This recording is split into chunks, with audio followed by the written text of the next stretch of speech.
Hari ini kita masuk pada pembahasan tentang industri hijau.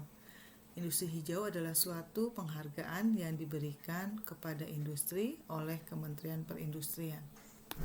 Yang menjadi latar belakang dari penerapan industri hijau adalah pertumbuhan positif ekonomi nasional yang disokong oleh industri nasional. Ternyata juga diiringi dengan semakin meningkatnya tingkat konsumsi sumber daya alam, baik dalam bentuk bahan baku atau material, energi, dan air. Kemudian latar belakang yang kedua adalah dengan tingkat konsumsi yang semakin meningkat dari tahun ke tahun, dikhawatirkan akan mempercepat krisis sumber daya alam dan menurunnya daya dukung lingkungan. Untuk itu, pemanfaatan sumber daya alam di segala sektor, tak terkecuali di sektor industri, dituntut untuk digunakan secara lebih bijak.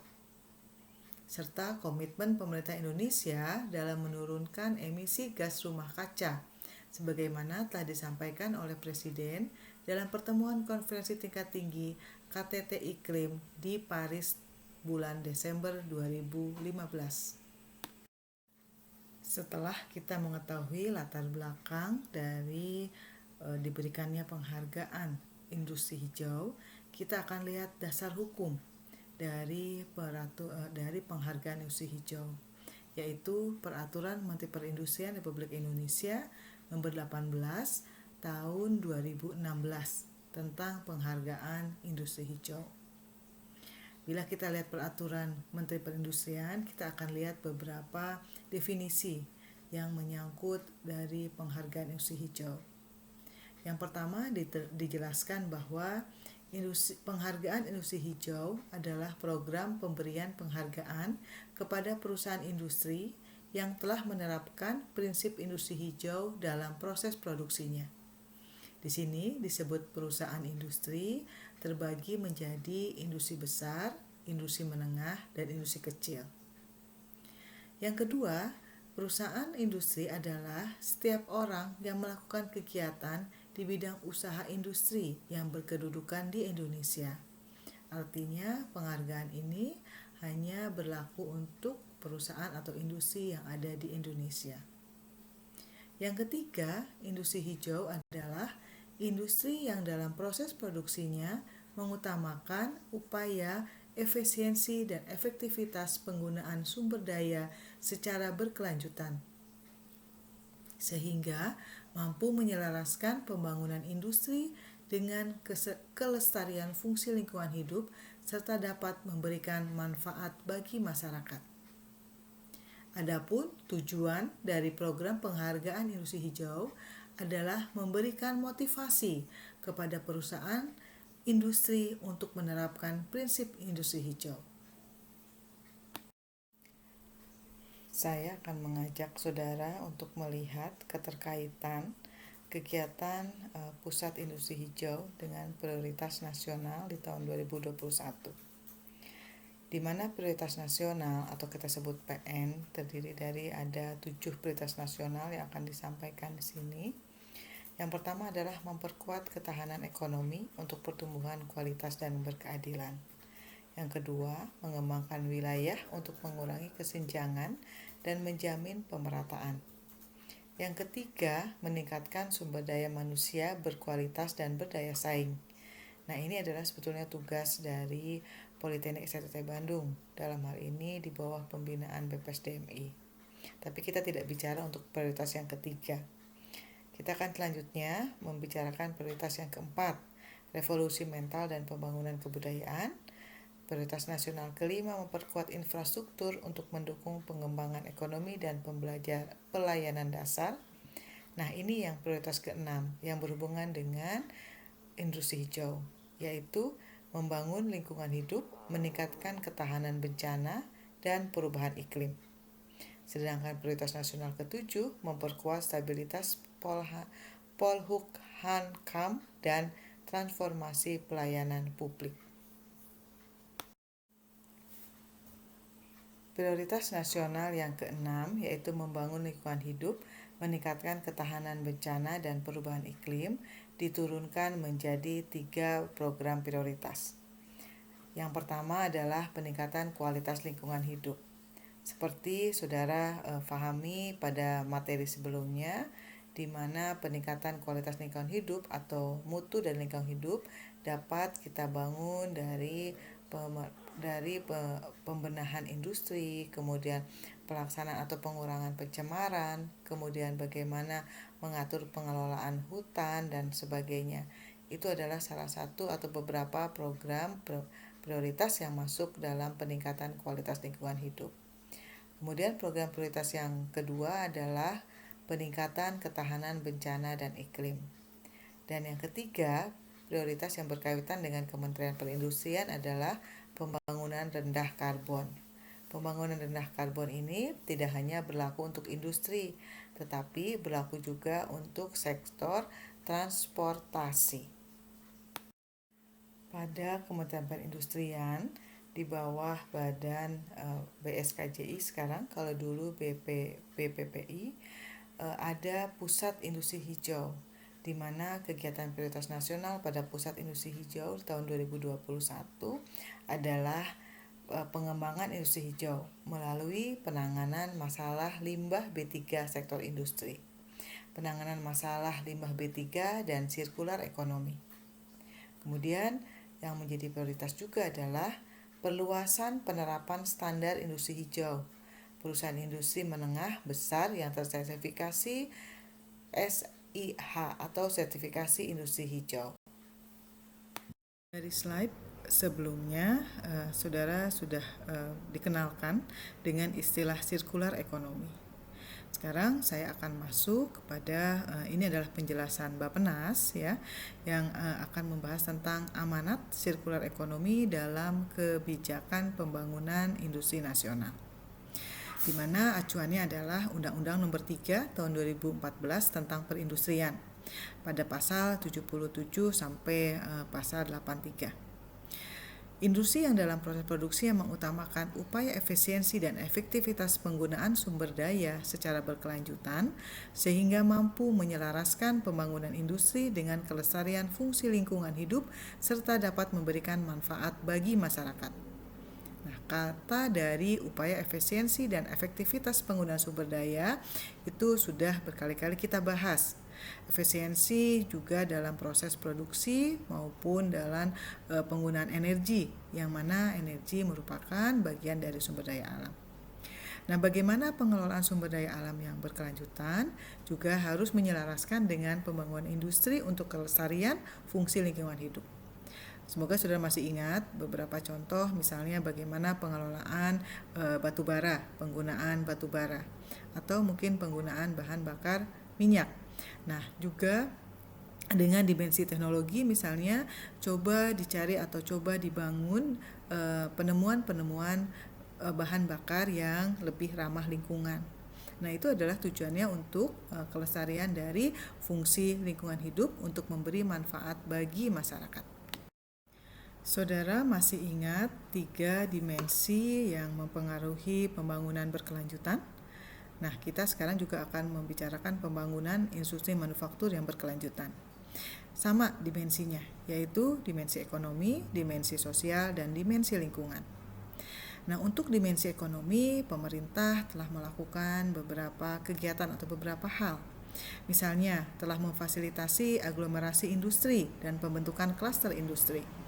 Kalau bicara klaster industri, nanti kita akan juga seperti membicarakan yang terakhir kita bicarakan, misalnya ada Eco Industrial Park. Kemudian memfasilitasi jejaring rantai pasok, akses ke sumber daya alam, serta meningkatkan transaksi antar perusahaan dalam negeri. Transaksi antar perusahaan dalam negeri sama halnya dengan kata kunci simbiosis industri. Kemudian ada memfasilitasi tumbuhnya peluang bisnis baru. Dengan inovasi yang diperoleh atau inovasi yang bisa dibangun oleh suatu perusahaan atau suatu industri akan tumbuh peluang bisnis baru. Kemudian yang keempat adalah penguatan kapasitas kelembagaan dan standarisasi. Nah, ini adalah hal-hal dari sudut ekonomi yang bisa dibangun atau disiapkan oleh pemerintah dalam kebijakannya untuk pembangunan industri nasional. Nah, Untuk sosial ya, jadi ini adalah di dalamnya adalah sumber daya manusia, misalnya dengan cara memberikan peningkatan keterampilan dan kompetensi tenaga kerja melalui upskilling dan reskilling. Upskilling itu biasanya untuk meningkatkan keterampilan kemampuan dari SDM industri yang sudah ada di industri, atau dengan reskilling ya. Nah, yang kedua adalah memfasilitasi training dan benchmarking. Nah, fasilitasi training-training ini biasanya dilakukan bisa bekerja sama dengan penyedia mesin atau training-training untuk peningkatan produktivitas ya. Dan benchmarking itu biasanya dengan membandingkan atau studi banding untuk industri-industri yang sama yang sudah menerapkan beberapa hal-hal yang lebih teknis. Misalnya penerapan industri 4.0 misalnya, atau zero waste atau efisiensi yang sudah sangat baik. Nah, itu biasanya difasilitasi dengan kegiatan-kegiatan seperti benchmarking. Itu secara dimensi sosial. Nah, untuk lingkungan tentunya akan mendukung kegiatan ekonomi tentunya ya, sehingga untuk lingkungan untuk membangun lingkungan yang baik, lingkungan yang bersih bisa dilakukan dengan merevitalisasi permesinan industri untuk meningkatkan kualitas produk dan mengurangi limbah. Nah, mungkin saudara pernah membaca ya, industri-industri tekstil itu perlu revitalisasi permesinan. Kenapa? Karena mesin-mesinnya sudah mesin-mesin zaman kapan, mesin-mesin jadul. Sehingga kalau mesin-mesin jadul, mesin-mesin lama biasanya akan boros energi atau menimbulkan pencemaran, minimal pencemaran dari suara misalnya. Nah, sehingga perlu adanya revitalisasi permesinan. Dengan adanya mesin-mesin baru, produktivitas akan lebih meningkat, efisiensi akan lebih meningkat. Nah, bisa juga dilakukan dengan penerapan praktik terbaik dalam pengelolaan industri. Ada produksi bersih, cleaner production, dan penanganan limbah. Nah, ini sudah disampaikan ya pada sebelumnya, hal-hal yang bisa kita kerjakan untuk kegiatan-kegiatan pada produksi bersih yang ada di industri dan penanganan limbah ya. Beberapa yang sudah kita bicarakan, ada itu yang disebut dengan good housekeeping misalnya, atau juga pembentukan atau pembangunan investasi untuk instalasi pengolahan limbah. Nah, itu adalah beberapa kegiatan untuk dalam dimensi lingkungan, pemerintah memberikan kebijakan untuk pembangunan industri nasional. Kita akan lanjutkan pada pemberubahan paradigma terhadap pertumbuhan ekonomi berkelanjutan, yaitu revitalisasi sektor industri melalui implementasi sirkular ekonomi. Ada perubahan paradigma, yaitu dari proses linear menjadi atau menuju proses sirkular. Kalau kita lihat dari perjalanan suatu produk di mana dilakukan ekstraksi di pabrik atau di industri, dalam ekstraksi dan produksi akan menghasilkan produk yang akan dinikmati oleh konsumen, yang akan dikonsumsi oleh konsumen. Setelah konsumen merasa bosan atau terasa produk tersebut sudah tidak layak untuk digunakan kembali, akhirnya konsumen akan membuang produk-produk tersebut. Sebelum dibuang tentunya ada proses pengumpulan dan akhirnya akan dibuang ke pembuangan akhir atau landfill. Kalau dari proses linear tersebut, kita akan bisa lihat bahwa rantai pasok linear akan butuh lebih banyak biaya, rentan terhadap volatilitas dan berbahaya bagi lingkungan kita. Apa yang dimaksud dengan volatilitas? Volatilitas adalah market mood untuk melihat apakah harga melonjak tajam atau bahkan harganya melemah atau mungkin terjun bebas dari kisaran fluktuasi harga. Artinya terjadi fluktualitas yang tinggi. Untuk lebih mudah membayangkan, saya contohkan saja misalnya. Dulu produk dari serat sintetis ya, diekstraksi dan diproduksi itu banyak peminatnya atau banyak konsumennya, sehingga harganya bisa bertahan. Ya, tapi kemudian masyarakat atau konsumen beralih ke bahan-bahan yang lebih ramah lingkungan atau yang dari alam, ya, sehingga itu akan bisa terlihat ada lonjakan harga di situ. lonjakan harga dari bahan-bahan yang ramah lingkungan atau bahan-bahan dari alam. Sebaliknya, untuk bahan-bahan sintetis karena sudah mulai tidak diminati, misalnya harganya jadi melemah. Nah, itu contoh ya. Contoh adanya volatilitas. Tapi di sini disampaikan rantai pasok linear akan butuh biaya yang lebih banyak. Bisa dibayangkan ketika ada proses pengumpulan, di situ ada biaya. Belum lagi proses penyampaian atau pembuangan ke landfill, itu ada lagi biaya. Nah, sehingga di sini dikatakan ada lebih banyak biaya yang dikeluarkan. Belum lagi yang akan berbahaya bagi lingkungan kita. Ketika di ujung di landfill itu dibuang limbahnya, bisa dibayangkan akan berapa banyak limbah yang dibuang ke landfill. Kita bisa hitung konsumen akan membuang berapa banyak produk atau bahan pakaian saja misalnya contohnya dalam 1 tahun, sehingga kita bisa bayangkan akan seberapa banyak limbah yang akan dibuang. Dengan penerapan atau implementasi dari circular economy, bentuk linear tadi akan menuju bentuk sirkular. Artinya mulai proses dari desain manufaktur, kemudian masuk ke sebagai barang konsumen, dibeli oleh konsumen ya, dikonsumsi oleh konsumen. Setelah tadi nilai jualnya sudah menurun atau tadi bisa bosan atau bisa sudah tidak terpakai ya, itu dilakukan pengumpulan. Nah, tapi pada proses pengumpulan itu tidak dibuang ke landfill karena menuju sirkular. Dari pengumpulan itu masuklah ke suatu proses yang disebut dengan daur ulang. Nah, pada proses daur ulang dilakukan proses-proses lagi untuk memanfaatkan kembali limbah atau produk-produk yang tadi tidak digunakan atau sudah selesai penggunaannya. Nah, rantai pasok sirkuler akan mengurangi biaya, kemudian akan memberikan stabilitas harga lebih baik dan melindungi lingkungan. Ekonomi sirkular lebih luas dari masalah pengelolaan sampah dan hanya daur ulang saja. Jadi ini pemanfaatan tidak selesai pada hanya pemanfaatan saja, tapi bisa lebih besar dari itu, yaitu masyarakat bisa mendapatkan nilai ekonomi yang lebih baik. Di sini dikatakan bahwa circular economy akan dapat memberikan peluang baru untuk diversifikasi ekonomi, penciptaan nilai, dan pengembangan keterampilan atau skill. Circular economy could provide new opportunity for economic diversification, value creation, and skill development. Sehingga dengan penerapan circular economy akan muncul penciptaan nilai dari kreativitas, nilai dari inovasi, dan bisa pengembangan keterampilan atau skill dari sumber daya manusianya. Pada kegiatan pengembangan industri hijau dilakukan 4 langkah atau 4 cara. Yang pertama adalah dengan menurunkan emisi gas rumah kaca pada sektor industri. Kemudian yang kedua, pengembangan standar dan kelembagaan industri hijau. Yang ketiga, penanganan masalah B3 pada sektor industri. Dan yang keempat, penguatan penerapan industri hijau di industri. Sejak tahun 2016 sampai 2020, capaian kegiatan yang dilakukan oleh Pusat Industri Hijau adalah telah terbentuknya 16 lembaga sertifikasi industri hijau atau LSIH. Ada 8 balai besar yang menjadi lembaga sertifikasi industri hijau. Yang pertama adalah Balai Besar Pulp dan Kertas BBPK, Balai Besar Bahan dan Barang Teknik B4T. Ini 2 balai besar ini ada di Bandung.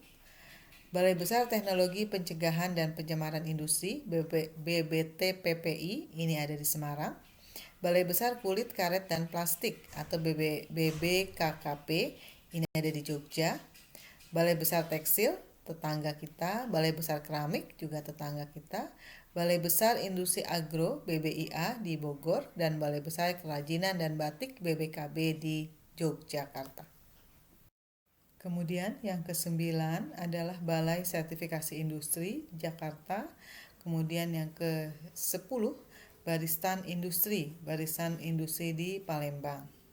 Serta 9 lembaga sertifikasi industri hijau yang eksternal atau di luar Kementerian Perindustrian, yaitu PT Sukovindo, PT Integrita Global Certificate, PT Mutu Agung Lestari, PT Global Inspeksi Sertifikasi, TUV Renault, dan PT Iamo Group Indonesia.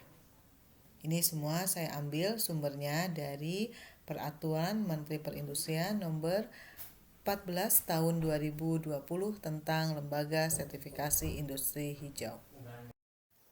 Penilaian industri hijau. Penghargaan industri hijau diberikan kepada perusahaan industri melalui tahapan seleksi dan penilaian. Penilaian dapat dilakukan terhadap perusahaan industri di bidang manufaktur yang telah menerapkan prinsip industri hijau. Tahap seleksi dilakukan oleh suatu dewan yang ditunjuk oleh Kementerian Perindustrian dan melakukan penilaian berdasarkan bobot yang ada berdasarkan dari indikator penilaiannya.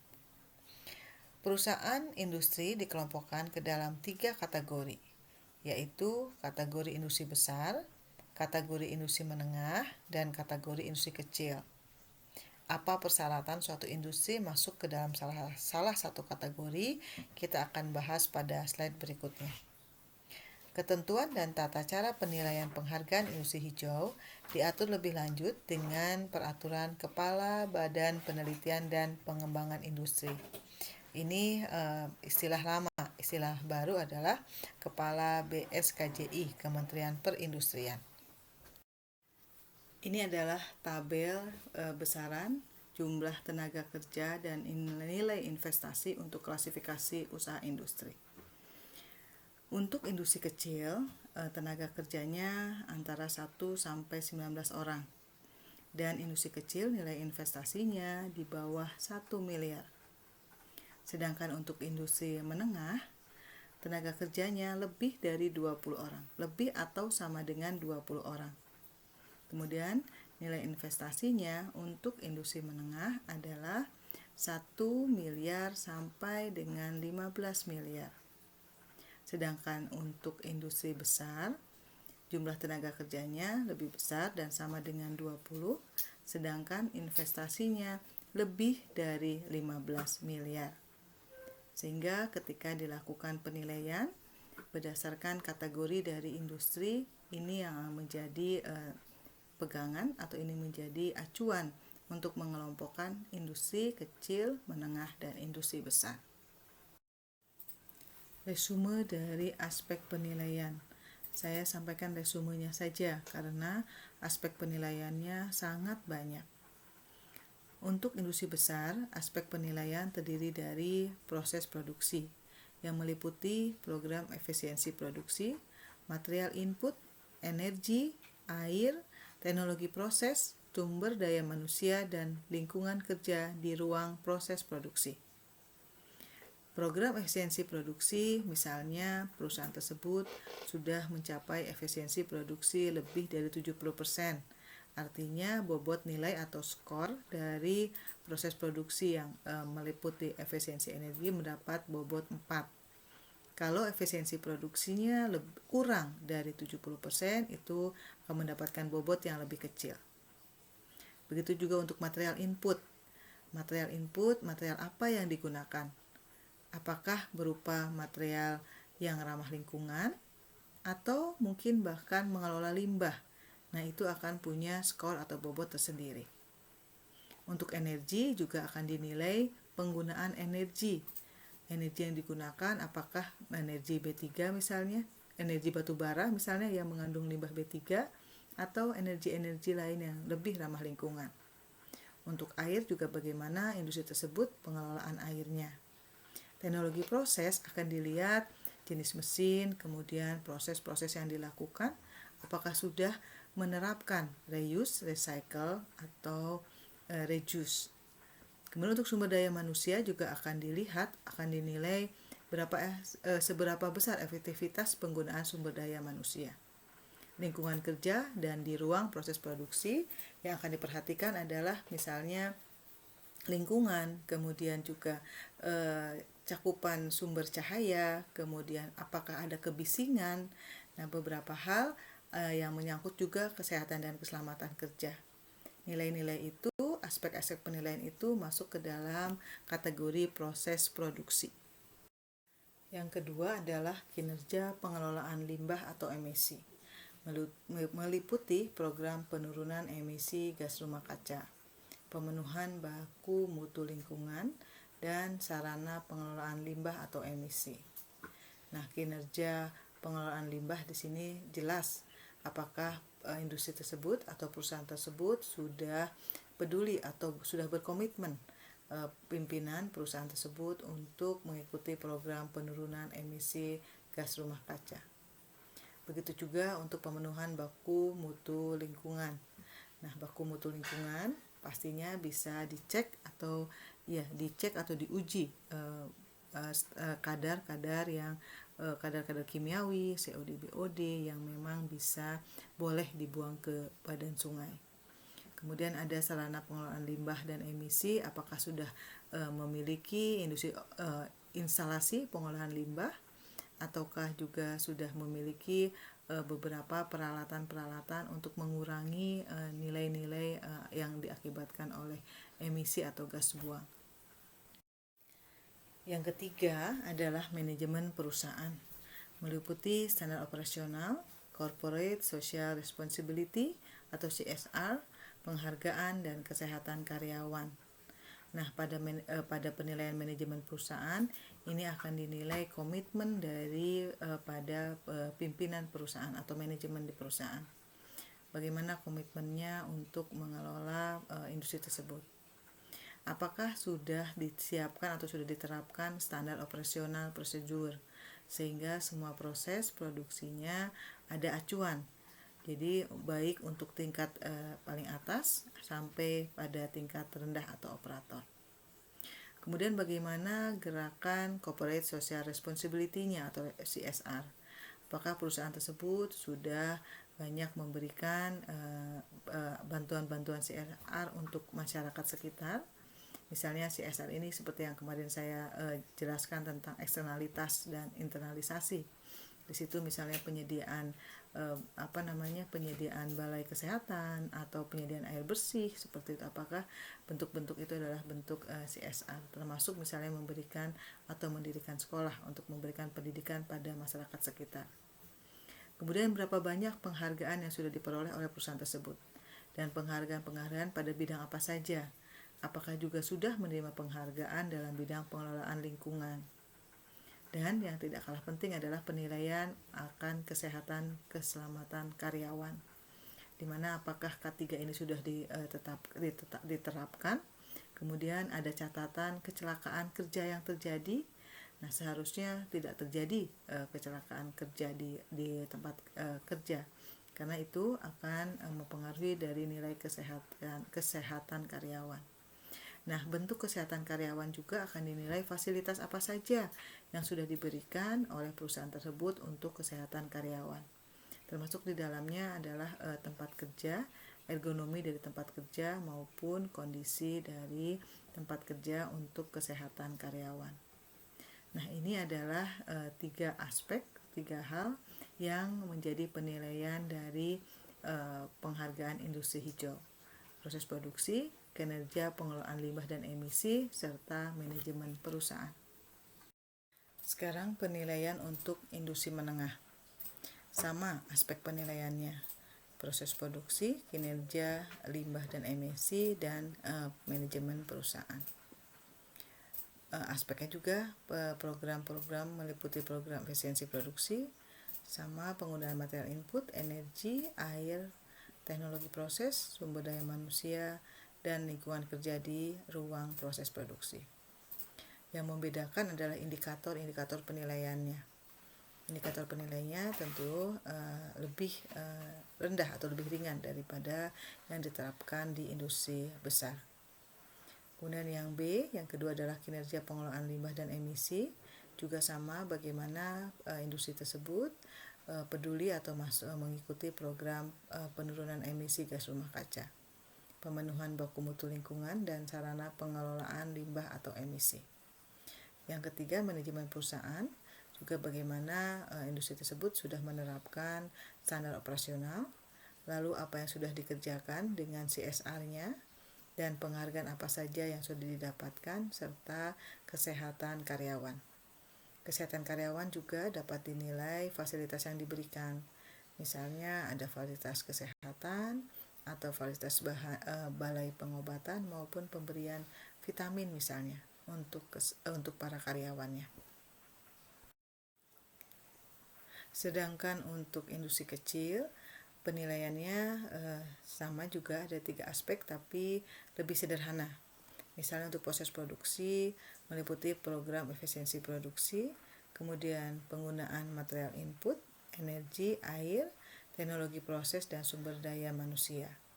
Ini pun indikatornya akan lebih ringan atau lebih mudah, ya, lebih rendah dibandingkan dengan industri menengah dan industri besar. Pengelolaan lingkungan dan keselamatan kerja meliputi bagaimana pengelolaan limbah dan lingkungan kerja. Kemudian untuk manajemen perusahaan meliputi penerapan standar operasional. Di sini bukan CSR yang diberikan, tapi charity atau donasi.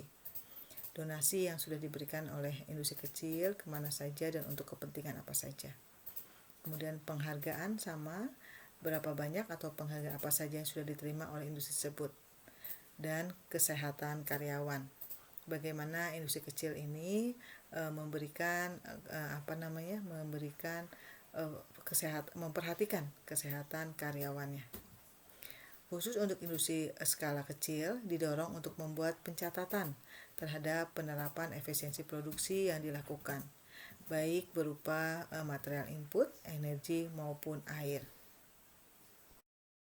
Setelah dilakukan penilaian terhadap tadi 3 aspek yang ditentukan berdasarkan indikator setiap aspeknya, lalu akan dihitung bobotnya. Nah, itu akan dilakukan oleh Dewan Penilai. Setelah terkumpul data-datanya, setelah dilihat secara langsung ke industrinya, penerapan banyak hal seperti yang aspek-aspek tadi, ketiga aspek tadi, kemudian akan dilakukan rapat pleno untuk menetapkan apakah industri tersebut memang layak mendapat penghargaan sebagai industri hijau. Nah, setelah mendapatkan setelah penilaian pleno tersebut, Menteri Perindustrian akan menetapkan penerima penghargaan industri hijau berdasarkan rekomendasi dari Dewan Pertimbangan. Kemudian perusahaan industri yang ditetapkan sebagai penerima penghargaan industri hijau akan diberikan piala ataupun sertifikat yang diserahkan pada acara penganugerahan penghargaan industri hijau. Program penghargaan industri hijau ini dilaksanakan setiap 1 tahun sekali. Sampai bulan Januari 2021 telah ditetapkan 28 standar industri hijau. Ini adalah salah satu capaian dari kegiatan pada Pusat Industri Hijau tahun 2017 sampai 2020. Ada 28 standar. Sini saya persilakan saudara membaca, menyimaknya secara seksama. Ya, ada semen Portland dengan aturan Kemenperin di tahun 2018. Kemudian ada pupuk, kemudian ada pengolahan susu bubuk, ada karet remah, pengasapan karet, bubur kertas dan industri bubur kertas yang terintegrasi, ubin atau keramik, tekstil, pencelupan, pencapan, dan penyempurnaan. Ini adalah peraturan pemerintah nomor 13 tahun 2019. Kemudian ada standar penyamakan kulit dari sapi, kerbau, domba, dan kambing. Kemudian ada standar juga untuk cat dan tinta cetak, cat berbasis air. Ada batik, Kemenperin nomor 38 tahun 2019. Dan ada kertas budaya. Kemudian ada minyak goreng dari kelapa sawit. Ini kelanjutan dari 28 standar. Gula kristal atau gula putih, peralatan saniter dari keramik, biskuit dan produk roti kering, kaca lembaran, suku cadang dan aksesori kendaraan bermotor, kertas dan papan kertas bergelombang, kaca pengaman berlapis, kaca pengaman diperkeras, tas atau kantong belanja plastik dan bioplastik, Kemudian ada kemasan dari kaca. Silakan sejenak saudara pahami industri-industri atau standar-standar industri hijau yang telah ditetapkan.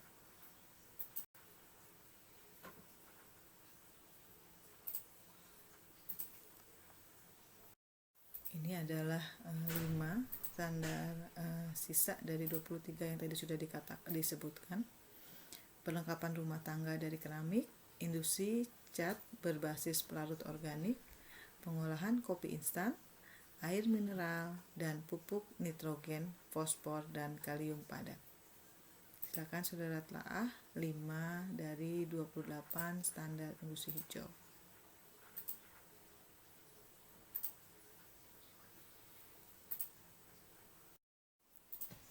Sebenarnya, apa manfaat dari penerapan industri hijau? Saya bagi menjadi 2 kelompok. Bagi industri, yang pertama adalah dengan penerapan industri hijau, industri akan mendukung capaian sustainability goals sesuai dengan target dalam program berkelanjutan yang dilaporkan dalam sustainability report. Kemudian bagi industri juga manfaatnya adalah lingkungan kerja yang lebih sehat. Dengan lingkungan kerja yang lebih sehat, sumber daya manusianya akan lebih produktif. Artinya biaya kesehatan akan menurun. Kemudian bagi industri juga citra yang baik kepada konsumen dan investor. Kemudian bagi industri, pengelolaan air, energi, dan bahan baku akan efisien. Kemudian akhirnya ketika bisa dilakukan efisiensi yang tinggi akan mendapatkan cost saving, sehingga investasi baru atau dapat melakukan pengembangan bisnis. Itu manfaat penerapan industri hijau bagi industri. Sedangkan bagi pemerintah dan masyarakat, yang pertama tentunya akan berkurangnya polusi, emisi, dan limbah dari industri. Karena sudah dilakukan secara sirkular, sehingga mereka juga atau industri ini sudah mampu mengolah limbahnya. Atau bahkan sampai zero waste. Sehingga ini akan terjadi perbaikan kualitas lingkungan, yang akhirnya akan meningkatkan kesehatan dan kualitas hidup masyarakatnya. Karena berkurangnya polusi, karena berkurangnya emisi, dan pengolahan limbah yang baik dari industri, sehingga limbah yang dibuang ke badan sungai itu sudah sesuai dengan baku mutu yang ditetapkan oleh pemerintah. Artinya masyarakat yang menggunakan air dari sungai tersebut sudah terjaga kualitas hidupnya, tidak tercemar. Kemudian manfaat bagi masyarakat juga adalah mendukung pencapaian target dari komitmen pemerintah. Ini kemanfaat bagi pemerintah tentunya, yaitu komitmen pemerintah terkait dengan penurunan gas rumah kaca, konservasi air, efisiensi energi, dan ketahanan energi nasional. Nah, ini lebih kepada bagaimana penggunaan sumber daya alam yang digunakan untuk energi. Akan lebih baik kalau sudah mulai dibangun atau dicarikan energi-energi alternatif atau energi-energi yang terbarukan. Kemudian yang ketiga, manfaatnya adalah mendukung target pengurangan merkuri dan bahan berbahaya lainnya. Dapat mengurangi sampah plastik, sampah laut, maupun program Citarum Harum. Saya pernah cerita apa itu program Citarum Harum. Ya, dan ini adalah 3 diantaranya manfaat penerapan industri hijau yang manfaatnya dapat dinikmati oleh masyarakat dan pemerintah tentunya.